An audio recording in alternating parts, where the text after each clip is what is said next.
The quantum resonance alarm pierced through the silence of Oryx Cavalli's apartment at precisely 3:17 a.m. He jolted awake, momentarily disoriented before his cybernetic implant calibrated, flooding his consciousness with the emergency protocol. Breach detected at Portal 7. Unknown entity. Classification. Impossible.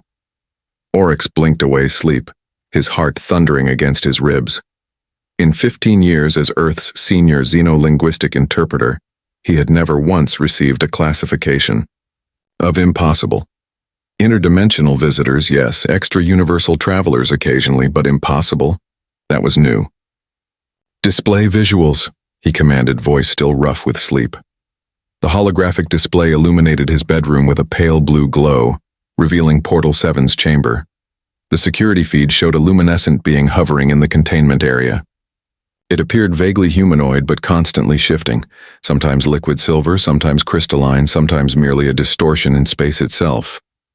Arrival time? Oryx asked, pulling on his uniform. 22 minutes ago, the AI responded. It materialized without activating the portal. Security attempted standard first contact protocols. All communication attempts failed. Oryx frowned. And why was I not notified immediately? The entity specifically requested you by name after rejecting all other contact. It accessed our systems without interfacing with them. A chill ran down Oryx's spine. That was genuinely impossible. 30 minutes later, he stood before the containment chamber, watching the entity through reinforced transparent aluminum. Up close, the being was even more mesmerizing, constantly shifting between forms while maintaining a vaguely feminine silhouette. I'm Oryx Cavalli, he spoke into the communication system. You asked for me? The entity turned, or seemed to turn, toward him. When it spoke, there was no sound. Instead, words appeared directly in his mind, bypassing his neural implant entirely. Oryx, Cavalli, last organic heir to the Cavalli linguistic lineage. Your ancestor once asked a question that has echoed across 17 dimensions. Oryx steadied himself against the control panel. Which ancestor? What question? The entity's form rippled, and suddenly it looked almost human. A woman with features that seemed both ancient and futuristic, skin like polished obsidian with pinpricks of light beneath the surface, as though containing an entire cosmos. Lysander Cavalli, 2089, the First Contact Summit. Oryx's breath caught. His great-great-grandfather, the pioneer of xenolinguistics who had established first contact protocols after the arrival of the Meridian delegation. The encounter that had changed humanity's trajectory forever. What did he ask? Oryx whispered. The entity moved closer to the barrier. He asked not what we could give humanity, not what we wanted from humanity, not whether we came in peace. He asked, what makes your people weep with joy? Oryx's eyes widened. He'd never heard this part of the story. In 14 billion conversations across 11,000 species, no one had ever asked us that. It was the moment we realized humans were different. And you've come here to tell me this? Oryx asked, confused. The entity's form rippled again. No. I've come because we need that difference now. The universe is dying, Oryx Cavalli, and we believe humans might be the only ones who can ask the right question to save it. The entity pressed a hand-like appendage against the barrier, leaving a shimmering imprint. My name is Lyra. I am the last of the Asterian collective, and I have crossed 17 dimensions to find you. Behind Oryx, alarms began to blare as the facility's sensors detected dimensional rifts opening worldwide. They're coming, Lyra said, and they don't want the question asked. As the lights flickered and emergency protocols engaged, Oryx realized his ordinary life had just ended. The question that had captured an alien's heart generations ago now placed humanity at the center of a cosmic war they didn't even know existed, until now. Dawn broke over the New Geneva facility as Oryx sat across from Lyra in what was technically a high-security interrogation room, though they'd removed the restraints and added comfortable furniture in a hasty attempt at diplomacy. The force field between them hummed softly, the only barrier remaining. So the Kavari are coming to stop us from asking a question, but you won't tell me what that question is, Oryx summarized, rubbing his temples. The facility's director, Admiral Pax, stood rigid in the corner, arms crossed. Lyra's form had stabilized somewhat, still shifting, but maintaining the appearance of a woman with star-flecked skin. The question cannot be given. It must be discovered. That is why they fear humans. You arrive at truths through means we cannot calculate. And these Kavari, they believe this question would destabilize reality, Admiral Pax asked. They believe it would end their control of it, Lyra corrected. The Kavari are not creators, they are administrators.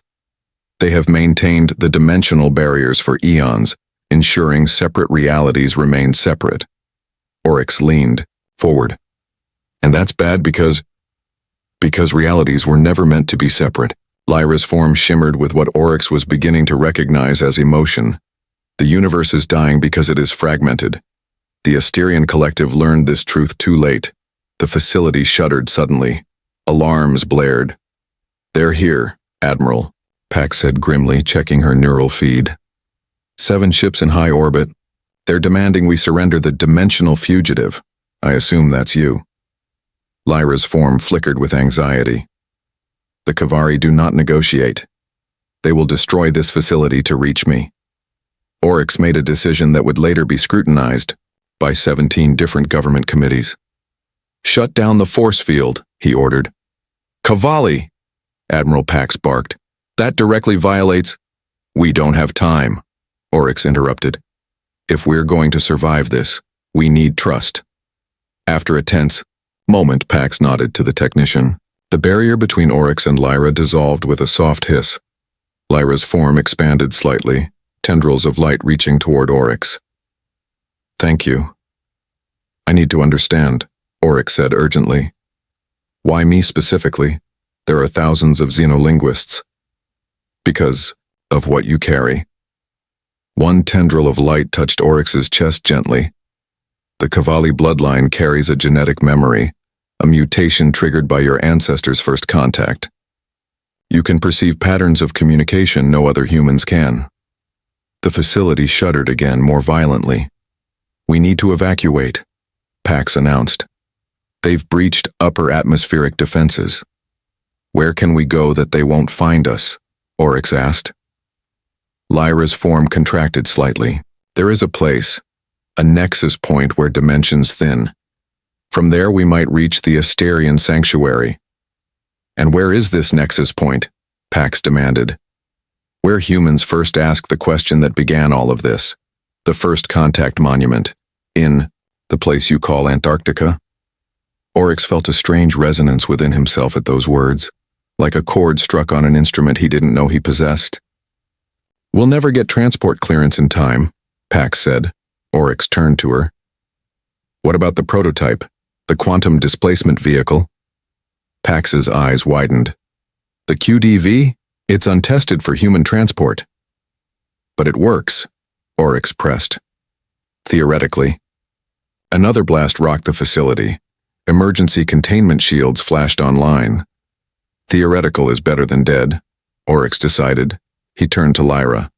Can you interface with our technology? Yes. Then let's go. 20 minutes later, Oryx found himself strapped into the QDV, essentially a glorified metal pod surrounded by quantum displacement coils, alongside an alien being composed of light and cosmic matter. Admiral Pax had reluctantly authorized the escape while staying behind to coordinate Earth's defense. If we survive, Oryx said as the QDV systems came online. And that's a significant if. You need to tell me everything. Lyra's form pulsed, with what might have been a nod. If we survive, Oryx Cavalli, you will discover everything, including why my people fell in love with humanity's questions. The QDV hummed to life. Outside, Kavari forces breached the facility's outer defenses. Displacement. In 3, 2, the computer announced. The world dissolved around them. The QDV rematerialized with a thunderous crack, sending snow blasting outward in all directions. Oryx's stomach lurched as the vehicle stabilized, half buried in Antarctic ice. Through the viewport, the stark white landscape stretched endlessly beneath a sky of perfect, painful blue. Systems check, Oryx croaked, fighting down nausea, a common side effect of quantum displacement according to the very limited testing data. The vessel is damaged but functional, Lyra reported, her consciousness seemingly merged with the QDV's. Systems. Local temperature minus 42 degrees. Survival time without additional protection approximately 17 minutes. Fantastic, Oryx muttered, pulling emergency cold weather gear from the storage compartment. How far to the monument? 3 kilometers northeast. Oryx donned the thermal suit, his movements clumsy in the confined space. And the cavalry? They will have tracked our displacement signature. Estimated arrival, 28 minutes. Then we'd better move fast. Oryx activated the emergency hatch. Bitter cold assaulted him instantly despite the suit's protection. They began the trek across the ice, Lyra floating beside him in a condensed form resembling a small nebula with limbs. The monument gradually came into view, a towering spire of black metal and iridescent alien material that commemorated humanity's first official extraterrestrial contact. So this is where it happened, Oryx said, voice muffled by his thermal mask. Where my great-great-grandfather asked the question. Yes. The Meridians arrived seeking resources. They expected hostility or obsequious bargaining. Instead, Lysander, Cavalli asked them what brought them joy. The monument loomed closer, a twisted spire reaching nearly 40 meters into the sky, embedded with symbols from both human and Meridian languages. You said this place is a nexus point, Oryx observed, trudging through knee-deep snow. What does that mean exactly? Reality is not uniform. There are places where the barriers between dimensions grow thin, often sites of significant emotional or quantum events. First contact was both. They reached the base of the monument, where a circular platform of strange, dark material remained completely free of ice and snow. Lyra's form expanded, tendrils of light extending to touch the monument's surface. The resonance is still here, she said, her thought voice tinged with what Oryx interpreted as wonder, the echo of the question that changed everything. What do we do now? We open the passage to the Asterian sanctuary, but Lyra hesitated. It requires a linking of consciousnesses. Your mind must connect with mine. Oryx swallowed hard. Is it dangerous? For you, yes. Human minds are not designed to process multidimensional awareness. The genetic adaptation in your bloodline makes it possible, but not without risk. What kind of risk are we talking about? Memory fragmentation, personality, dissociation, potential loss of identity. The Antarctic wind howled around them, a mournful counterpoint to the gravity of the moment. And if I don't do it? Lyra's form pulsed. Then the Kavari will arrive, take me, kill you, and eventually sterilize your planet, to prevent the question from ever being asked. Oryx exhaled slowly, his breath clouding in the frigid air. When you put it that way, how do we begin? Remove your glove and place your hand on the monument. Oryx hesitated only briefly before peeling off his right glove. The cold bit into his flesh immediately, sending pain shooting up his arm. He pressed his palm against the monument's surface. Instead of the expected metallic chill, it felt oddly warm. Lyra's form flowed toward him, enveloping his hand and wrist in luminescent energy. Now, think of your ancestor. The genetic memory lies dormant within you. I will help you access it. Oryx closed his eyes, trying to conjure an image of a man he'd only seen in historical archives. At first there was nothing, just darkness and the biting cold. Then gradually, a strange double vision overtook him. He was still standing at the monument, but simultaneously, he was somewhere else. A grand hall filled with humans in formal attire and tall, willowy beings with iridescent skin. The first. Contact Summit. Lyra's voice echoed in his mind. Your memory is awakening. In the vision, a man stepped forward, dark-haired, with Oryx's same prominent jawline. Lysander Cavalli, extending a hand toward the alien delegation. And then Oryx heard the question that changed everything. What makes your people weep with joy? The words echoed not just in Oryx's borrowed memory but seemed to reverberate through the Antarctic air itself. The monument beneath his palm pulsed with energy, warming until it nearly burned. In the vision, the Meridian delegation fell silent. Their tall, willowy bodies grew completely still. Then, the lead diplomat's multifaceted eyes glistened with a silvery fluid that caught the light like mercury. In 3,000 years of interstellar diplomacy, the Meridian finally responded, no species has ever asked us this. The vision shifted, blurring and reforming. Oryx saw fragments of what followed, the unprecedented alliance, the technological exchange, the beginning of humanity's ascension to a galactic power, all stemming from that single, unexpected question. In the present, Oryx gasped as the monument suddenly illuminated from within, lines of blue-white light tracing complex patterns across its surface.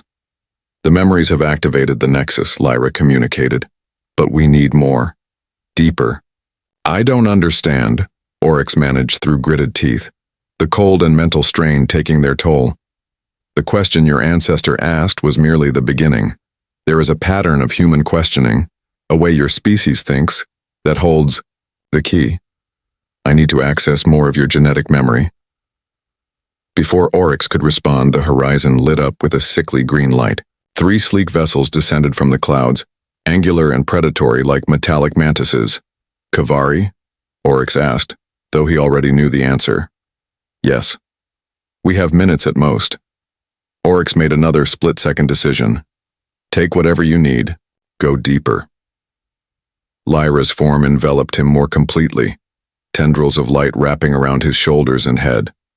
The sensation was not unpleasant, warm and tingling, like a mild electric current. The genetic memories came faster now. Oryx's mind tumbled through generations of his family's experiences. His grandfather, Nevio Cavalli, negotiating peace with the silicon-based Drovan collective by asking, "What do your children dream of becoming?" His great-aunt, Ilara Cavalli, preventing war with the Valitrim Empire by asking their emperor, "What songs do you sing when you believe no one is listening?" Each memory revealed questions that bypassed defenses, that reached for connection rather than advantage, that sought understanding rather than leverage. The monument's lights pulsed in rhythm with the memories, growing brighter with each revelation. The ground beneath them began to shift, the circular platform slowly rotating. Yes, Lyra's thought voice came, filled with excitement. This is the pattern. The Cavalli believe questions are meant to extract information, to gain power over others. Humanity alone asks questions to create bridges. The approaching Cavalli ships launched what appeared to be projectiles, glowing green orbs that streaked through the sky toward them. Whatever you're doing, Oryx urged, do it faster. One more. Memory, Lyra insisted. The most important one. The world around Oryx dissolved again, but this time he found himself in a place that couldn't possibly exist in his genetic memory. A vast chamber with walls that seemed to be made of living light, where beings of pure energy communed in silent harmony. The Asterian collective, Lyra explained. My people as they once were. In the center of the chamber stood a human woman Oryx didn't recognize, though something in her features suggested a family resemblance. This isn't genetic memory, Oryx realized. This is your memory. Yes. Mira Cavalli, your distant relative. The last human to reach the collective before the Cavalli sealed the dimensional pathways. In the vision, Mira spoke to a being of light that Oryx somehow knew was Lyra. If reality itself is dying, Mira asked, what does it want to become instead? The memory shattered as the first Cavalli projectile struck the ice 50 meters away, sending a shockwave through the ground. The monument's light reached a blinding intensity. That's it, Lyra's thought voice came, triumphant. The final piece. The circular platform beneath them suddenly dropped, descending into a previously hidden chamber beneath the ice. Above them, the opening sealed just as more projectiles struck, their impacts muffled by the thick barrier. They found themselves in a perfectly spherical room, lined with the same material as the monument. Symbols and equations covered every surface, glowing with inner light. Oryx staggered, dizzy from the mental strain. What now? Lyra's form coalesced into her more humanoid appearance. Now we find the question that will save everything, the question that only humanity can ask. The spherical chamber hummed with energy, as symbols along its walls shifted and rearranged themselves. Oryx struggled to maintain his balance, his mind reeling from the genetic memory integration. These equations, he said, studying the glowing patterns. They're some form of dimensional mathematics? Yes. The language of reality itself, Lyra confirmed. The Asterians discovered it too late. The Kavari have guarded it for millennia, using it to maintain the separation of dimensions. A violent tremor shook the chamber. Dust and ice particles showered from above. They are attempting to breach the sanctuary, Lyra warned. We must hurry. You keep talking about a question that will save everything, Oryx said, frustration edging into his voice. What question? What exactly are we trying to do here? Lyra's form rippled, her starlit features softening. In simplest terms, reality is dying because it is fragmented. The universe was once singular, all dimensions existing in harmony rather than separation. The Kavari engineered the divisions to establish control, to become the gatekeepers between worlds. And the question? We believe there is a question, a specific arrangement of thought, that will trigger a cascade realignment of dimensional barriers. But the Asterians could never formulate it. Our minds do not work that way. Oryx moved closer to the wall, studying the equations. With each passing second, they seemed less alien, as though the genetic memories were unlocking understanding he shouldn't possess. You think humans can ask this question because we, what? Think differently? Precisely. Throughout the cosmos, most advanced species develop question patterns focused on utility and survival. How can we use this? How can we defend against that? Even the Asterians fell into this pattern. Lyra's form expanded, projecting images around the chamber. Countless alien civilizations, their technological evolution, their questioning patterns represented as complex geometric shapes. But humans? Her projection shifted to show Earth history, human art, philosophy, scientific inquiry. Humans ask questions no logical species would consider. Questions with no apparent survival value. Questions like, what makes you weep with joy, or what does reality want to become? Another violent tremor, longer this time. Part of the ceiling cracked, a thin fissure spreading across the dome. The Kavari are breaking through, Lyra warned.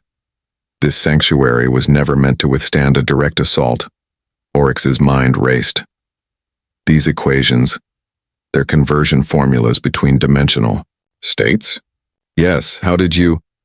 The memories, Oryx explained, his fingers tracing symbols that somehow made sense to him. Not just my ancestors' memories of first contact, but something deeper. Knowledge embedded in the Cavalli lineage.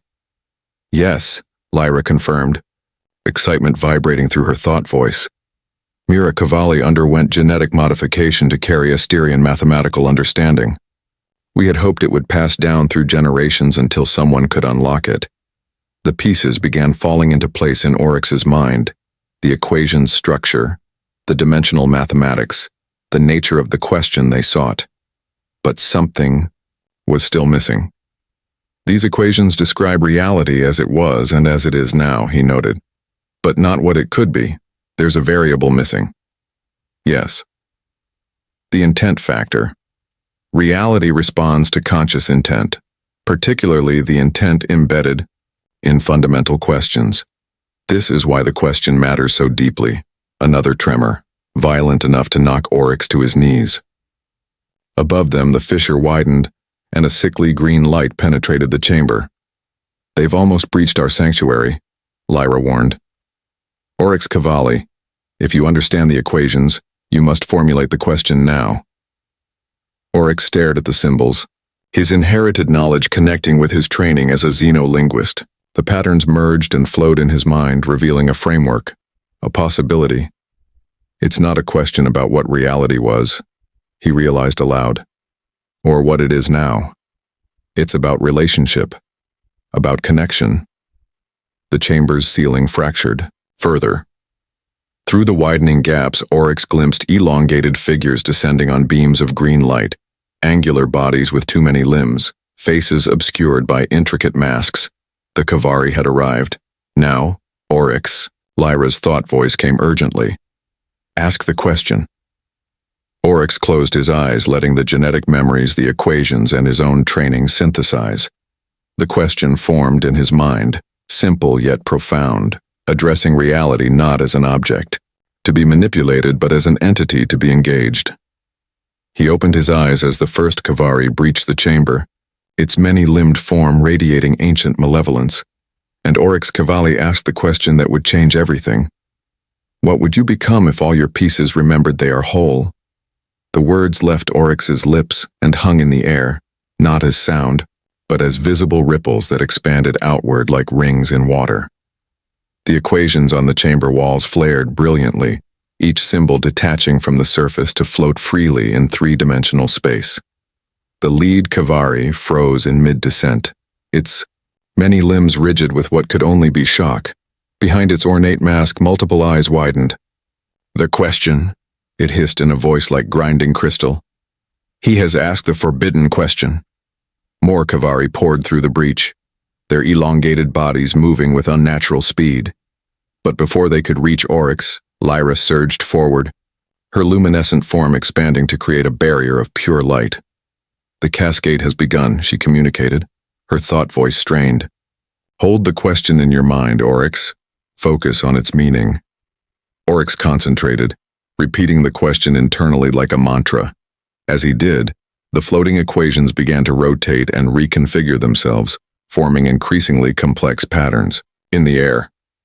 Stop this, the lead Kavari demanded, its limbs elongating toward them.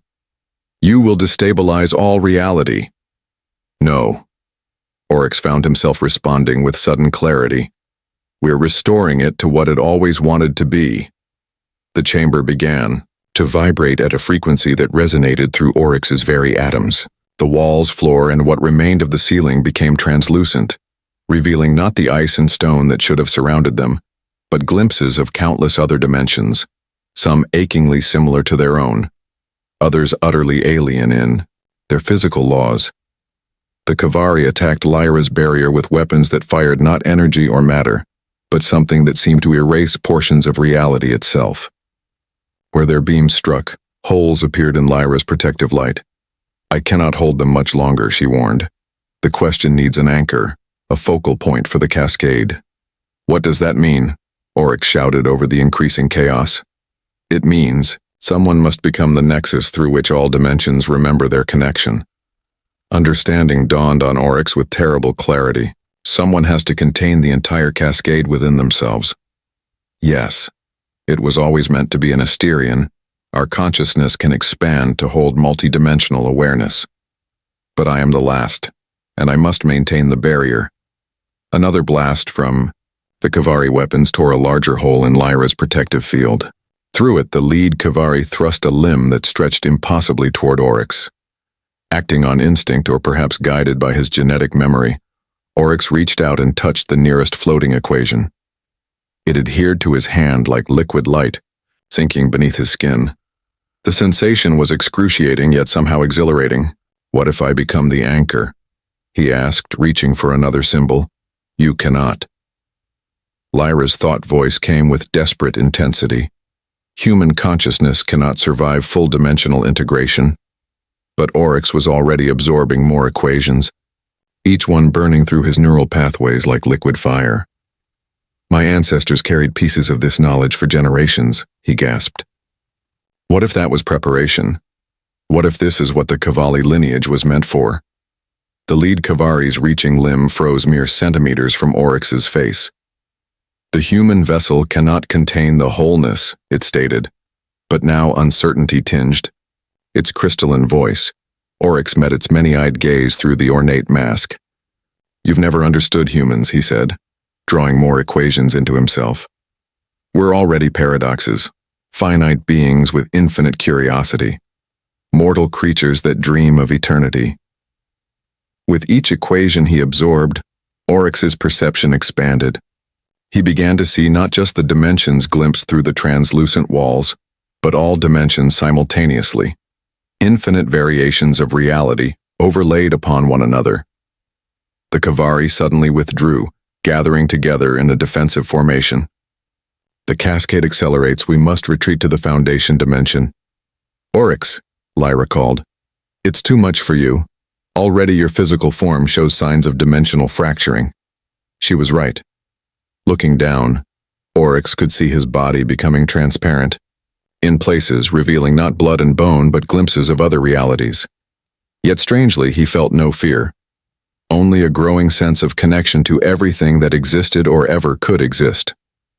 I understand now, he said, his voice echoing across dimensions. The Kavari didn't separate reality to control it.